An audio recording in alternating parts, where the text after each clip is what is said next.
I was surfing alone near Huanchaco in Peru, sitting about 600 metres out to sea on a long, stretched out peak. The morning had started mellow. Waist to chest high runners, clean faces, and long lulls between sets.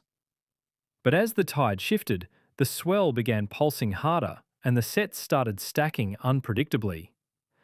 One moment it was calm, the next the horizon would darken with these wide, shifting walls that didn't break in the same place twice. I was on my longboard, a heavier, older style single fin I'd been travelling with.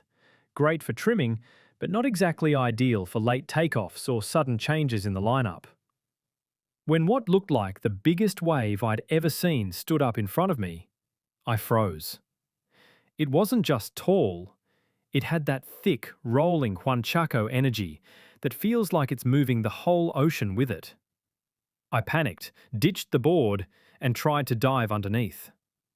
The leg rope snapped instantly, like it wasn't even attached. When I surfaced, I barely had time to register the loss of the board before two more waves of the same size were lining up to hammer me. I've always been a confident swimmer. Grew up in the ocean back home in Oz, spent my whole life around surf.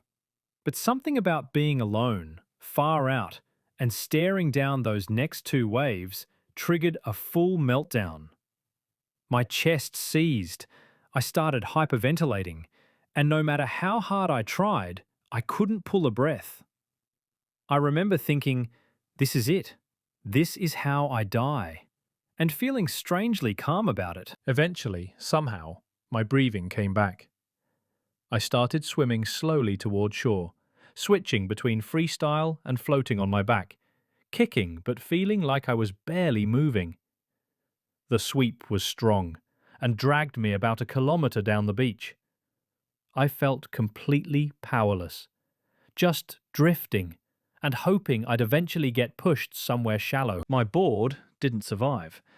It snapped clean in half. One piece drifted out to sea, never seen again, and the other washed up about 2 kilometres down the beach. I still remember the moment my feet finally touched sand. That overwhelming relief of knowing I'd actually made it.